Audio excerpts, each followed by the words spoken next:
The most important thing in business is honesty, integrity, hard work, family, never forgetting where we came from.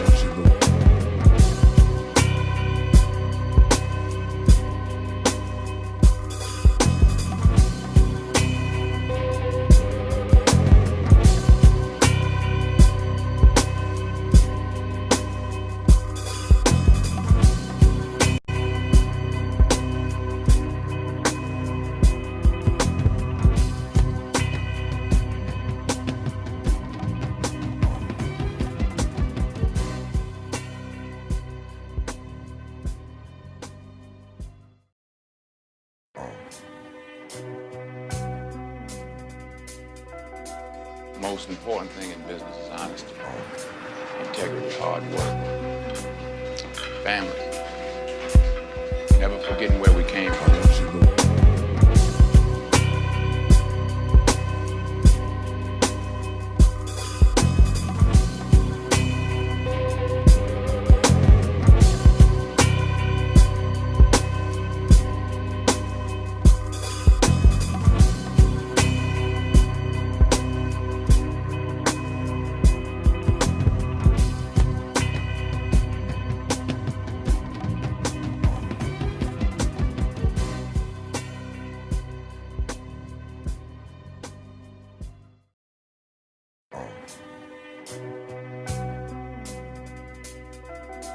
The most important thing in business is honesty, integrity, hard work, family, never forgetting where we came from.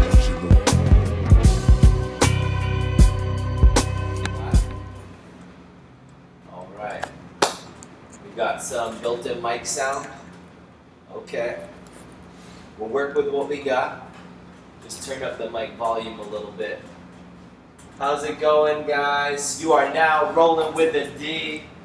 Just working on some technical difficulties. There's always going to be some kind of difficulty in life. That's just the way it is. But I'm excited to be here, excited to spend another evening with you. It is officially Friday, October 17th, 10 p.m. Eastern Time. You're in the place to be. You're rolling with a D. I'm your host, Sunny D. Thanks for coming to the spot where you can come each and every night. We've been coming to you all week at 10 p.m. Eastern Time. We've been coming and we've been sharing a lot of information, a lot of things happening this week. We've had some really, really good topics. We've covered a lot. And really what this show is all about, if this is your first time joining us, we are literally hacking the beauty industry, one topic at a time, one day at a time. Really excited to be here, really to just share information, help you discover your beauty entrepreneur. There's a lot of information out there in the beauty industry, but one of the things I felt was missing was somebody really taking the beauty and not just showing the next haircut or the next color technique, but showing the business. So when I look at it, you know, hacking, we call it hacking the bob, the business of beauty. So I'm really going to hack, meaning to cut through, to peel away layer by layer to help you discover your inner entrepreneur, your inner business owner, and that's really what this show is all about. So I'm excited to have you guys here with me. If you are on our live stream, make sure you're using the hashtag. The official hashtag for the show is hashtag RWTD for Rolling with the D. So you can use that if you're tweeting or leaving messages on Facebook. If you're in the social stream, make sure you're leaving your questions, your comments. Love the feedback. Love reading your comments. Excited to see what you guys think of the show. Excited to see what you think of the formats. Excited to hear some feedback, to get any questions that you have. So I have a screen off to my right, your left, where I'm actually inside the stream. So if you guys share something in there, I can see it and I'll be sure to respond to you and answer any questions that you have. And we also have our lines. We're standing by if you want to give a phone call in. The number here is 813-870-3700. You can call in and you can get on the air and we'll talk to you live. So if you want to do that, go ahead and call in. The number's 813-870-3700. Pat Man, our executive producer behind the scenes, is standing by, ready to take your call. We got a great show for you guys tonight. We're pretty excited. Got some good content for you. Hope you're ready. So buckle up and we're going to get moving. Just taking a look, at some of the current events that are going on. This has been a really crazy week. And I know as a hairstylist, I didn't really pay too close attention to what was happening with the economy. I mean, I started my business in 2008, October. I started our Oldsmar location October of 2009. So when I started my business, it was literally in the armpit of the financial crisis. The markets had completely crumbled. I was completely oblivious, didn't have a clue what was going on, didn't know anything about business, and went into business. So when all that happened, I had kind of, I guess you could say, blinders on. And I think because they say ignorance is bliss, I continue to grow my business and grow it at an awesome rate, double digits year over year over year, and we've continued to do that. We're coming up on 5 years, so we're a baby company, but what I want to share with you, though, is the turbulence of the market. When we started the business, that's a cycle. And if you think about anything, a cycle, whether it's a bicycle, a bicycle, you learned how to ride one of those when you were a kid with training wheels, or a tricycle, or a tricycle. You notice that word. What do all those have in common? They have that cycle, that round, that unity, that round wheel, and they go around and around and around. And that's just like how the economy does. Your guests, if you're working in a salon, you're a hairstylist in a salon, your guests are on a cycle. So they go around, they're repeat. Hopefully they're repeat and retained. Hopefully they come back over and over and over. But the economy moves the same way, like a cycle. But as a hairstylist, I wasn't paying attention to the economy. So when I started a business in the armpit of the recession, when the entire financial crisis was going on, I was ignorant. I had no clue what was happening. So I continued to move through until we got into another cycle. But right now, the reason I wanted to share that with you, because if you're watching anything at all about what's happening in the economy, I mean, this week was huge. This week, all of the gains that our market made, our stock market made, were literally erased. The other day, all of the gains were erased within an hour or two. And over the week, one of the things that I saw today when I was doing a little research was that the 400 wealthiest people in the entire world, as a collective group, this week lost $70 billion. As a group, they lost $70 billion. That's a lot of losses. We're talking huge. The biggest losers of them all this week was actually the Waltons. The Walton family, that guy Sam Walton, he created this company, you may have heard of it, called Walmart. Well, the heirs to the Walmart legacy, the Walton family, as a family, they lost alone $7 billion. And that's just a part of a cycle that you have to get used to. If you're in the beauty industry, you're going to have cycles that happen in your business where you're going to lose parts of your business over time. You're going to have cycles in your life where you're going to lose over periods of time. But the thing that I want you to keep an eye on is that word cycle, because it does come back around. We do make a rebound. One of my mentors, Warren Buffett, says, the thing about America is we always come back. This guy's 84 years old, second, third richest person in the entire planet, Earth. And he said, we always come back. We always come back. And I truly believe that. So as I was watching this, thinking, wow, what's going to happen? What does that mean when that much money is changing hands? Because it doesn't evaporate.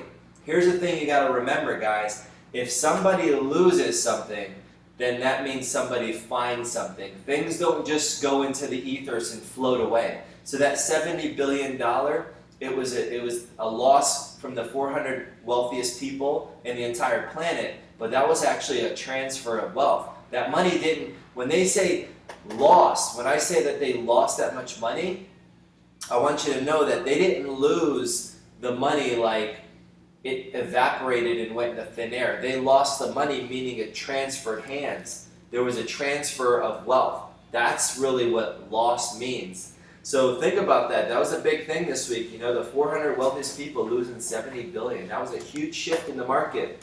One of my mentors, Mark Cuban, today, he sent out a tweet. I don't know if you're following Twitter, but Mark Cuban, he owns the Dallas Mavericks, the basketball team. He's on the show Shark Tank. Incredible entrepreneur.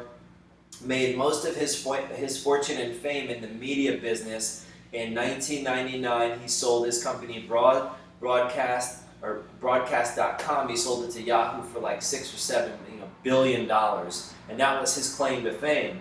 But in that process of making all that money in media, he continued to invest, and he likes technology. Well, today Mark sent out a tweet, and he said, I am buying tons of Netflix stock. I forget how many thousands, maybe like 50,000 shares of Netflix stock that he bought today.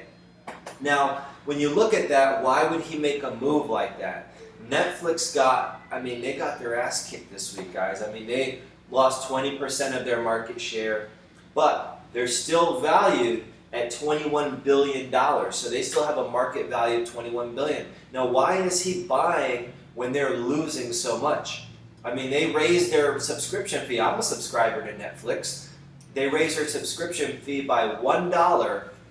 And this past quarter, they saw a big drop off in service, and their entire company shrunk 20%. So what's going on there? Why a company shrinking or losing? Why is somebody like Mark Cuban, a very smart, intelligent investor, a billionaire investor, a billionaire entrepreneur, why is he running towards the fire?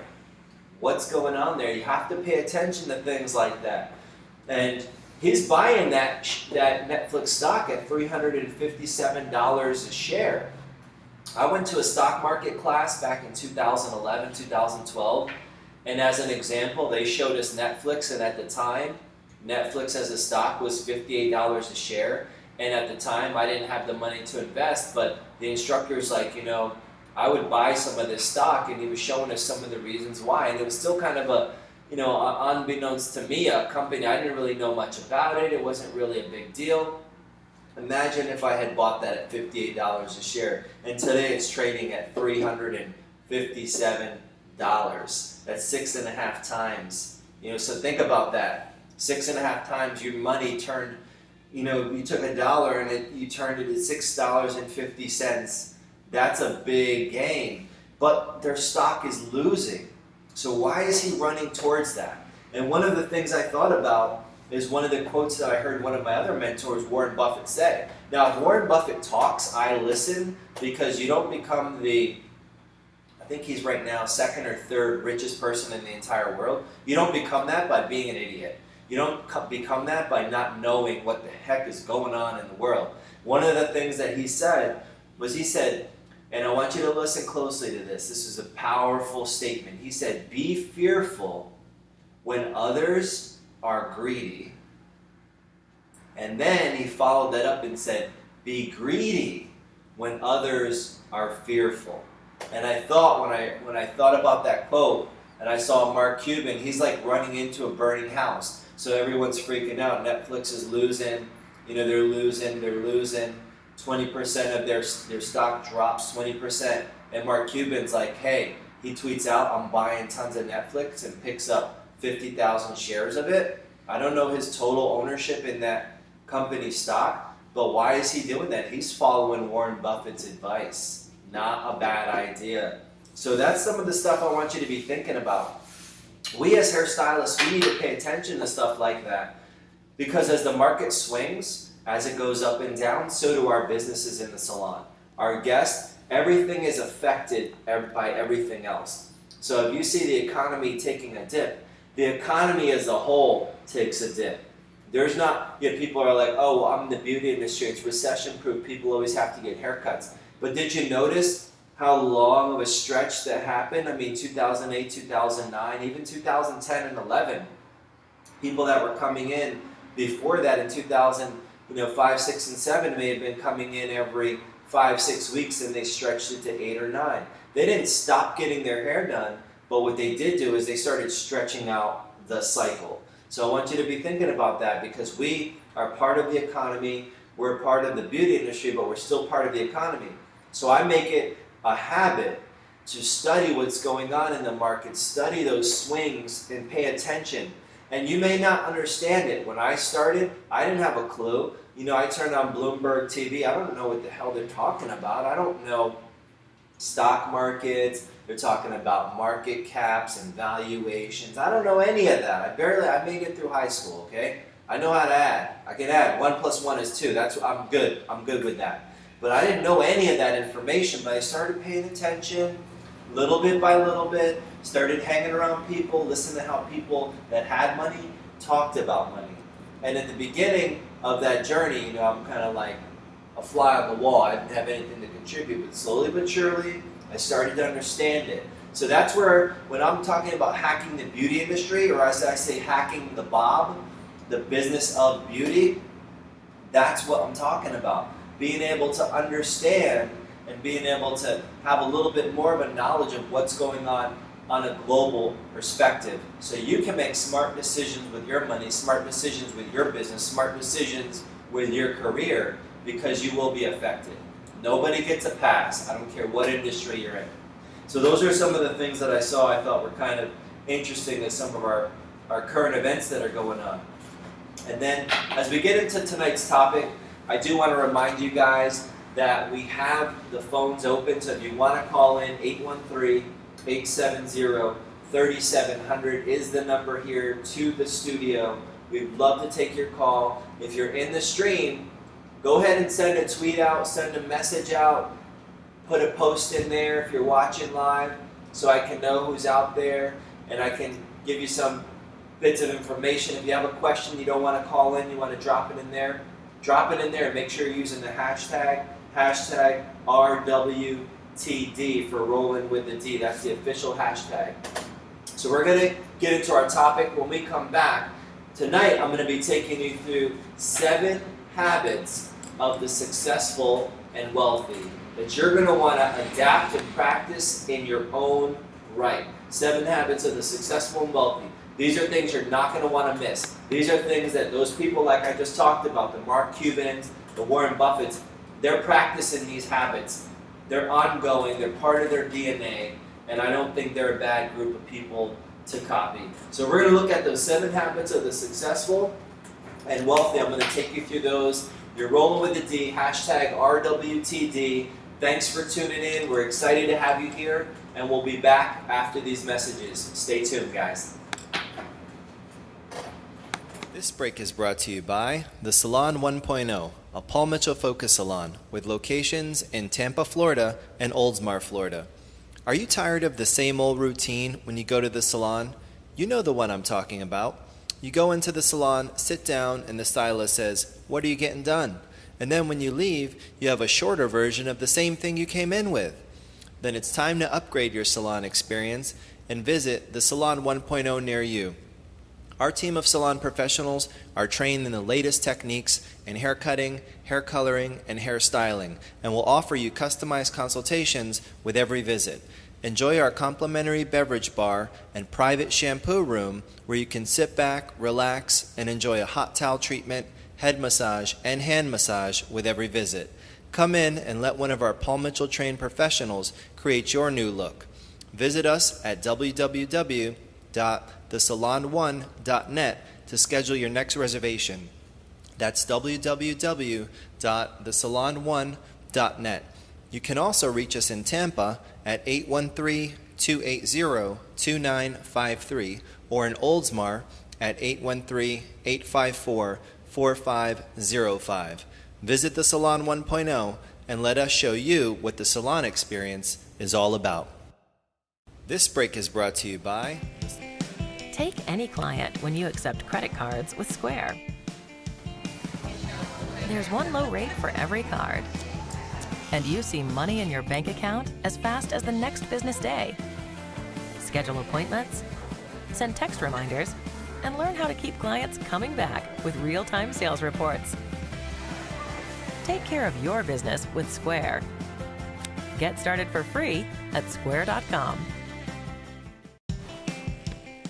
All right, we're back in the place to be. You are here. You are in the exact right place where you want to be. Now, we're going to get into tonight's topic. We're actually going to be going into 7 habits of the successful and wealthy. But I wanted to share something with you guys. One of the other things that I saw, I don't know if you haven't seen this yet. I mean, we're talking about, one of the funniest guys on the planet right now, the host of The Tonight Show, Jimmy Fallon, got together with will.i.am. They made this video. I'm just going to show you guys a little bit of it. But this is a great way. If you're trying to get attention for your business, how can you get creative? I thought it was hilarious. I mean, he's got over 11.8 million views on YouTube. So if you haven't seen it, maybe you've been under a rock. But it's kind of funny, so I had to share it. It just cracked me up. I was watching it again just before the show. Here it is.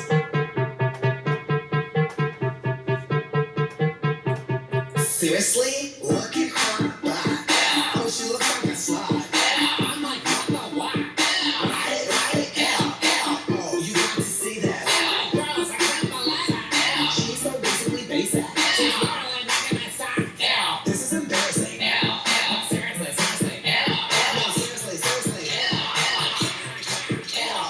Look at this. O-M-F and G. What the F? You're gonna freaking flip. Like, seriously, freaking flip. Cause Sally's had an Iggy because Iggy's booty's more biggie and Sally's booty's twiggy. So she called her friend Sibby. Now Sally's gonna get impleggies. What's Implants? Implant, silly. I'm freaking for. You guys, I mean, I had to share that with you.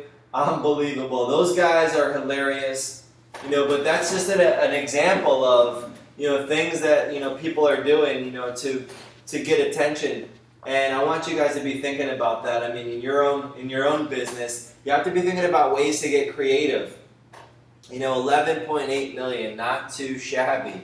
Tons of views. So if you haven't seen that yet, then definitely I want you to look at that video. It will make you laugh if it does nothing else, but really, really funny.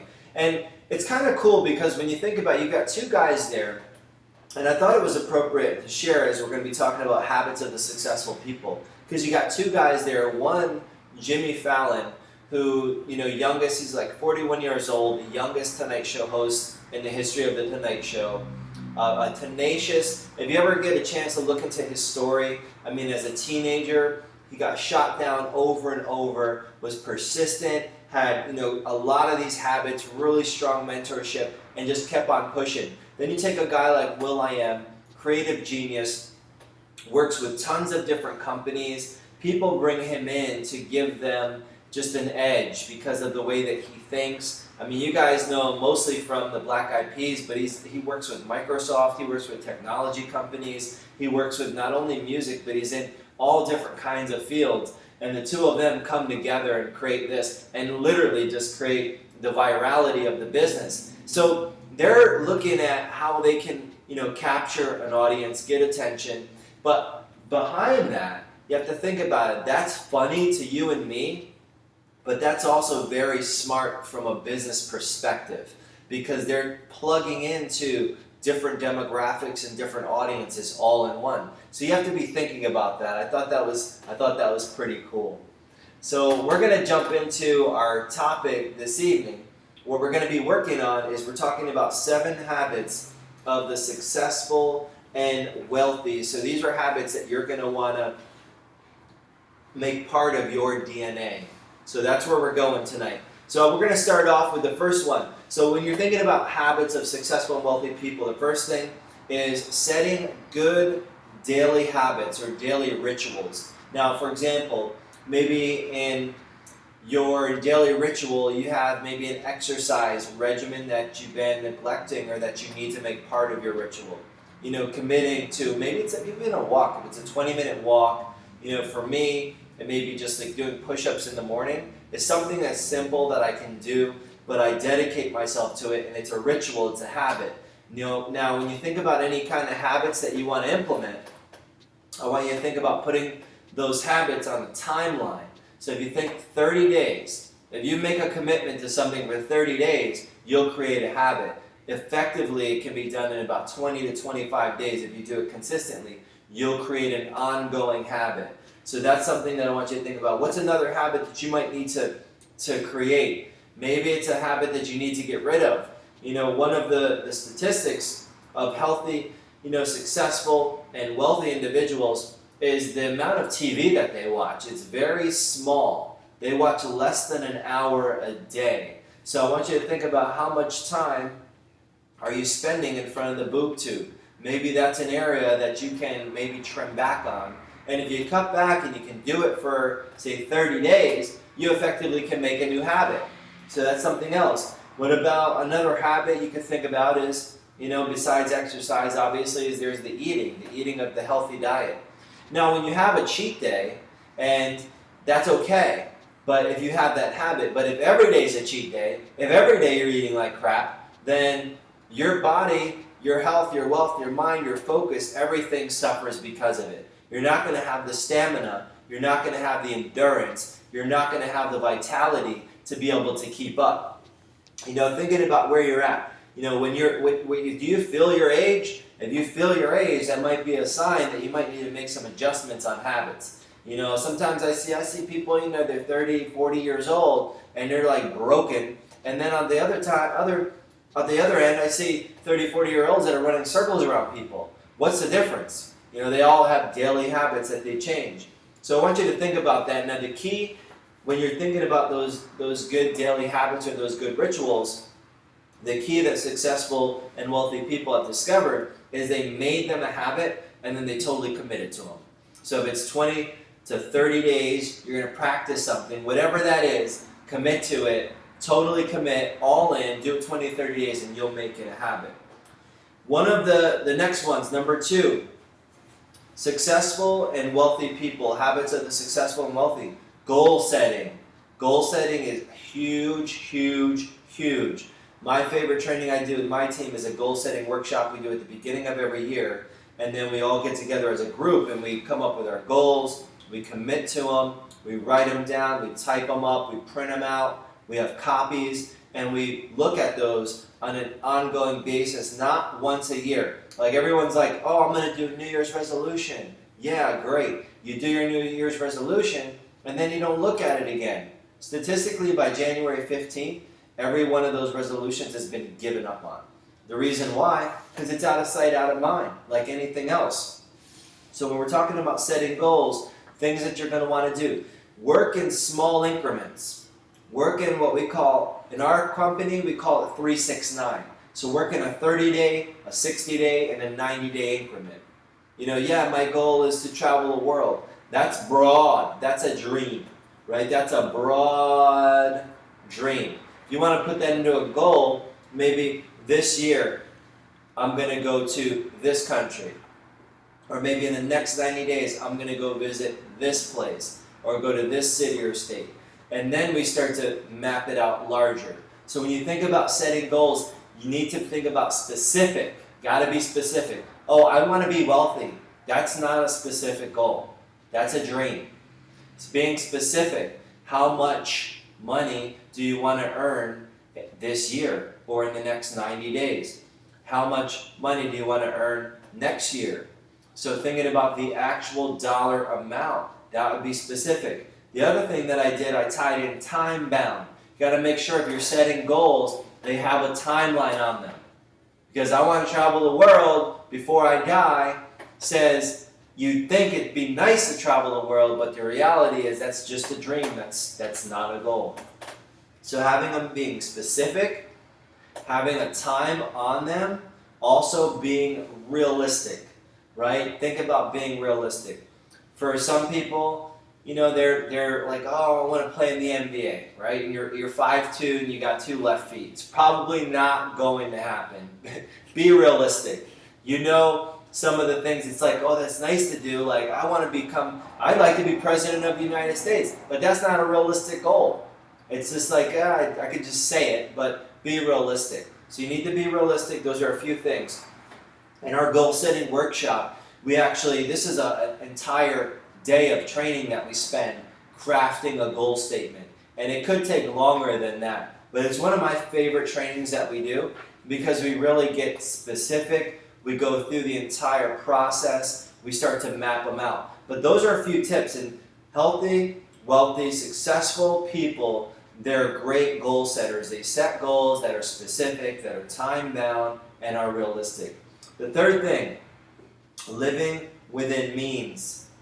That's a big one. So are you living within your means? A lot of people that are struggling financially are living paycheck to paycheck because they're living beyond their means. They're living beyond what they can afford.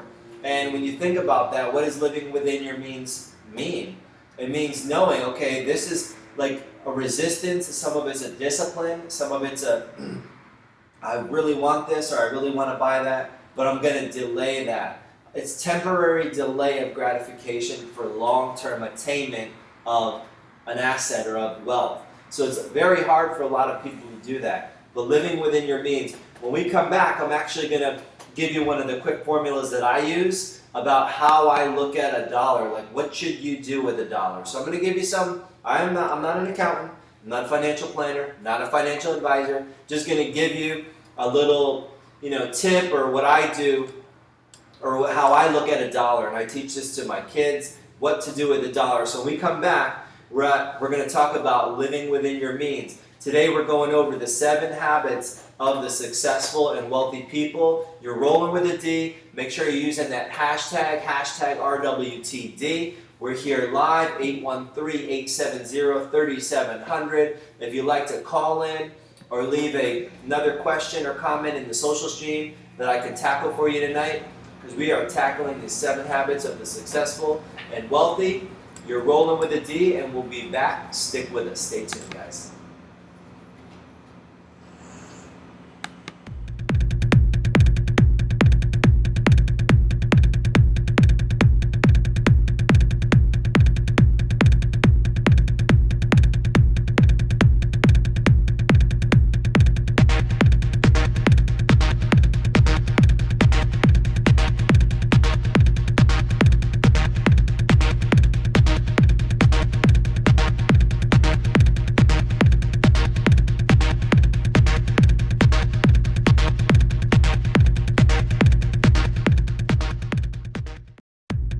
This break is brought to you by Delusion Co. Are you ready to simplify your life with modern, real-time accounting? Then you're going to want to visit Michael and the team at Delusion Co. They offer a variety of services from accounting, bookkeeping, taxes, tax planning, and financial planning for individuals and businesses to help save you time and money. They utilize the latest innovations in cloud-based technology to really help you grow your business, and they can adapt to any platform. They are truly accountants for the digital age and will keep you up to date with the latest strategies and solutions. Get in touch with Delusion Co. at deluciaco.com, also at 813-252-0-TAX. That's 813-252-0-TAX. Delusion Co. Simplify your life with modern, real-time accounting. This break is brought to you by... Welcome back, guys. You are back in the place to be, rolling with the D. Thanks for tuning in. Thanks for being with us, spending some of your time on this beautiful Friday evening. You could be anywhere, but if you're here, it's because you're making a commitment to yourself. You're making a commitment to your future. You're making a commitment to grow as an individual. So I appreciate you being here. I hope you're able to get tons of value out of these shows. We're coming to you live, and we're coming to you 5 days a week. So I'm totally committed. In case you haven't got the word, I'm totally committed. I'm all in.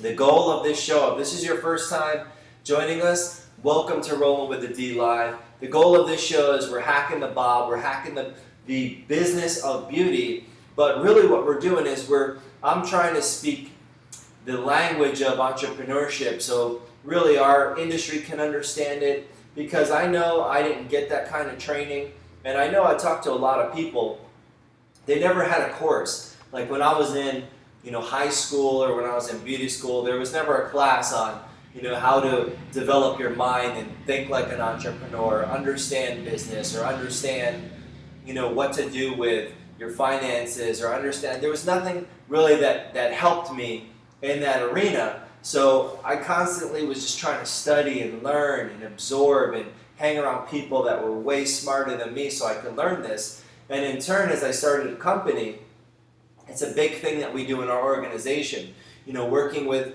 my team, trying to help them become sharper as individuals. Because yeah, it's awesome when you can do the next haircut and you can pick up a piece of hair and do something or color it. In our industry, that's great. But what about, how does that factor into the rest of your circle of life? How does that make you smarter as a professional or a little bit sharper as a small business owner? And everybody, whether you like it or not, we all kind of are small business owners. Even if we're part of an organization, we may have a client list that we manage. We may have some source of income that we're responsible for that business. So me, as the owner of my company, I'm kind of responsible for all of it. But each individual on my company, they also have goals. They also have financial targets. So the more that we know and the more that we study, the sharper we become. And that's really why I wanted to do this show, to kind of put the business, of beauty at the forefront and talk about things that can make you better and help you grow as an individual. So I hope you're enjoying the show. And tonight, we are going through the 7 habits of the successful and wealthy. So we talked about the setting good daily habits, the first one. The second one, how important the goal setting. And right now we're talking about that third one, living within our means. People that are struggling financially, they're living that paycheck to paycheck. What do you do with $1? One of my mentors shared a quick formula that I'm going to share with you guys about how they look at $1. One of the things they said was, when you have that dollar, that you never want to, you want to be able to live off of 70 cents out of every dollar. So 70 cents is like kind of your living part of that money. So whether I'm just using $1 just to keep it, pretty simple, but obviously if it's $100, that would be $70. So what do you do with the other 30 was the question, the first question I had. Okay, you want me to take 70 cents from every dollar and live off of that, only the 70 cents? What do I do with the other 30 cents? So he started to break it down. He said, well, the first thing you want to do is take 10 cents, put it to savings. So you want to take 10 cents, save it, don't touch it, put it, it's a savings. The other 10 cents you want to take and find something to invest it in, whether it be a business, something that you understand, whether it be a business, whether it be an investment fund, if you're opening up maybe an IRA or an investment account of some sort. So take 10 cents and put it into an investment. And then that last 10 cents, he said you want to take that and donate, give back, help the community. So that's kind of your portion to give and help the people and the community that you live in. So what do you do with $1? 70 cents you live off of. Excuse me. 10 cents is for saving, 10 cents is for investing, and 10 cents is for giving or donating or sharing it with your community. So I thought that was a pretty cool approach. But the problem that we all run into, right, is that we make $1 and then we end up spending $1.10, right? Where does that extra 10 cents? Now, not only did we not take the 30 and do those 3 things, but we then borrowed, and then we find ourselves going paycheck to paycheck to paycheck. And so a lot of times when I listen to some of the policymakers and they're like, yeah, we really need to raise the minimum wage. I don't think it's so much raising the minimum wage as it is educating the wage workers, educating the population, educating people and teaching them. How you get financially free is not because you just stumbled into money.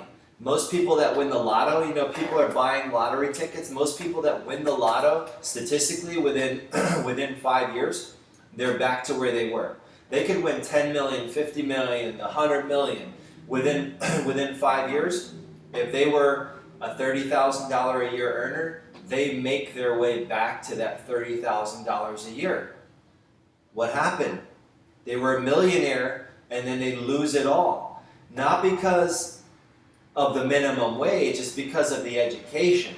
Because no one's helping them understand how money works. I know they didn't teach it when I was in school. I don't know some of you guys, if you had a class when you were in school that taught you what to do with $1, how money works, then please let me know, because I'll definitely want to send my kids there. because I want them to definitely get a financial education. But I know when I was in school, I didn't get any of that.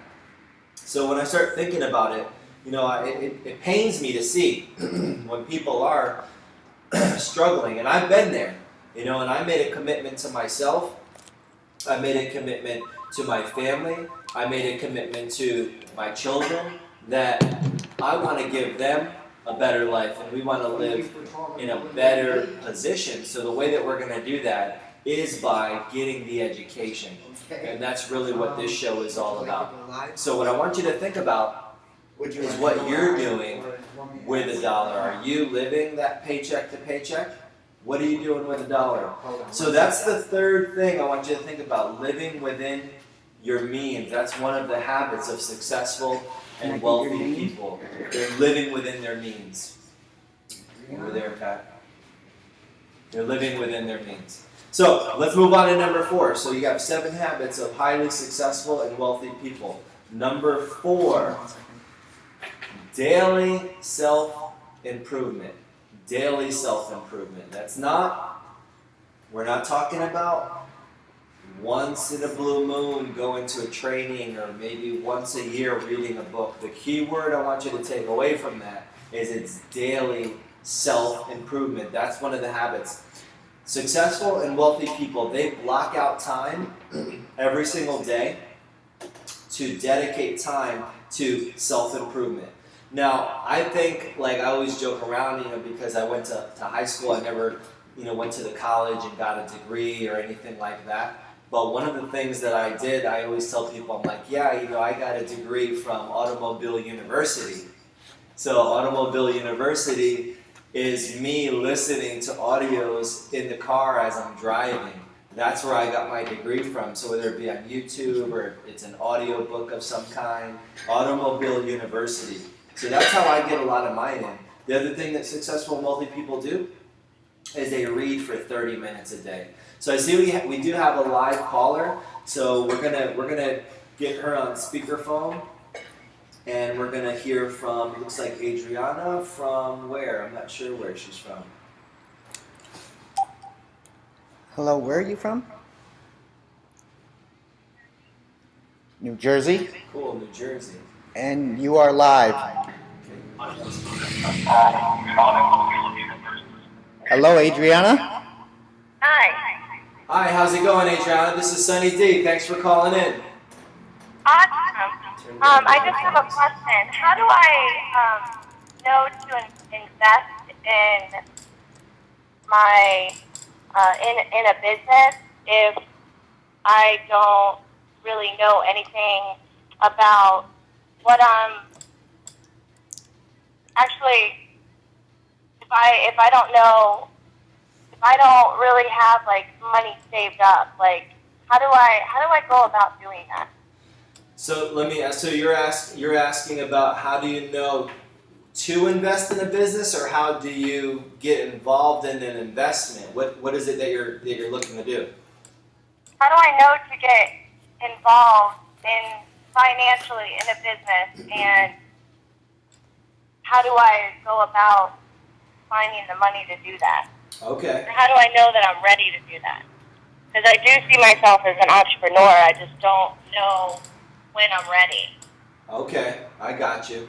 Now, I mean, there's a couple different things that are going on with that question. As far as getting involved in a business, I mean, and finding the funds, if the business idea is great, you have to do, there's something that we call it due diligence. So if it's something you haven't a clue about, I would stay away from it.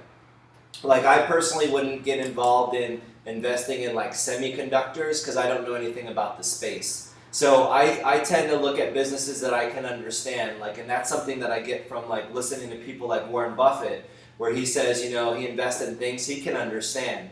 So I would look at the business as a business first. I would look at the track record, look at how long they've been in business, and of course you're going to want to, with the help of someone who's comfortable reading financial statements, you're going to want to read financial statements. You're going to want to look at a balance sheet, an income statement, look at the track record of a company, look at their tenure. The other thing that's really key is to look at their management team, because a management team can tell you a lot about a business.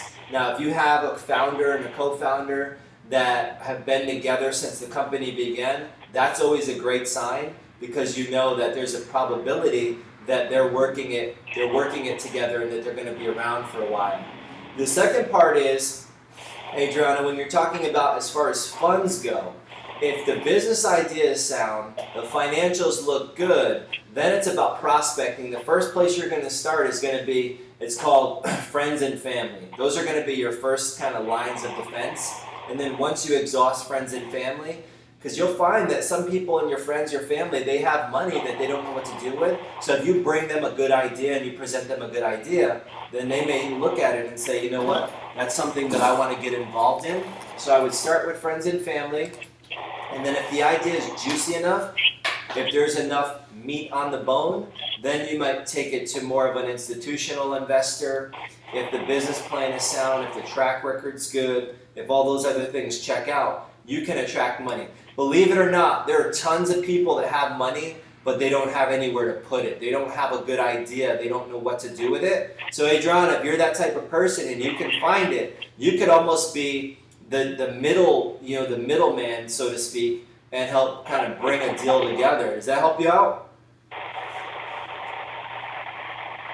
You're kind of breaking up there, but I got the gist of what you were saying. But yeah, absolutely. Sometimes I don't know where to put the money that I think that I'm going to invest or what I have in savings. And, just going out and prospecting somebody else to maybe put down the money to do what I want to do with. Yeah, I would check the financials out, check the length that the business has been a business, look at the management team, and then before you do anything with your money, I would check those three things, and then I would look at maybe moving it to the next step. Thank you so much. That was really helpful. Very cool. Thank you for calling in, Adriana. You have a great night. If there's anything else we can do with you or for you, make sure you get in touch with us here, at Rolling with the D, and we'd love to talk to you offline and maybe assist you in any way possible. Thank you. We love your show. All right. You have a good night. Thanks. Bye. So guys, here, Adriana, it's a classic case. I mean, she's out there, she's working, she's grinding, she's looking to grow, she's entrepreneurial, she's looking what is she going to do with her funds. So she's got to do that. And if you're just tuning in, just like what we told her, check the financials, check the management team, how long has the business been around, and last but not least, do you understand it? So when we come back tonight, we're talking about 7 habits of the successful and wealthy, 7 habits that you're going to want to make habitual in your own life if you plan to be a part of that group. We're going to dive into the rest of those. You're rolling with the D using the hashtag RWTD. If you're just tuning in, welcome to the show. We're going to take a short break and we'll be right back. Stay tuned, guys. This break is brought to you by 1.0 Express, a Paul Mitchell Focus Salon and professional training salon. Are you a professional stylist who loves professional training? Or are you a salon owner who wants your stylist to receive the best professional training and become more well-rounded? Then you need to visit 1.0 Express, a professional training salon, where we offer a variety of weekly mini classes and workshops that range in areas such as hair cutting, hair coloring, hairstyling, and business building. 1.0 Express, a professional training salon. Visit us at www.thesalon1.net for our upcoming schedule of classes and workshops, or call us at 813-870-3700. That's 813-870-3700. 1.0 Express, a professional training salon for salon professionals who love professional training. We'll see you there. This break is brought to you by 1.0. Your morning, your job, your activities throughout the day. They all take a toll on you. Then you have to do it all again, and again, and again. Sometimes you need an extra charge. Awake Energy Shots give your body the boost it needs when you can't afford a letdown. Take charge. Get Awake Energy Shots exclusively at shop.com. your morning, your job.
The most important thing in business is honesty, integrity, hard work, family, never forgetting where we came from.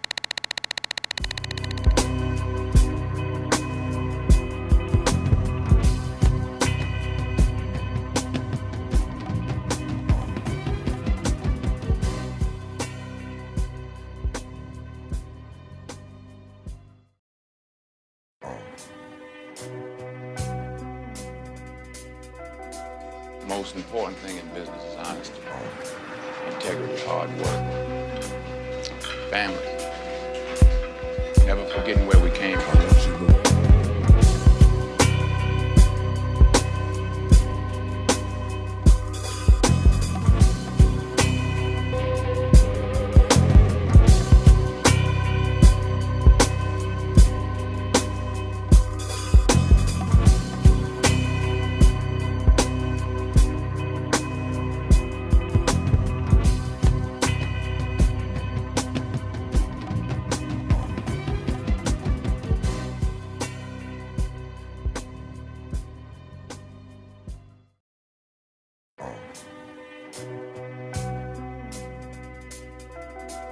most important thing in business is honesty, integrity, hard work, family, never forgetting where we came from.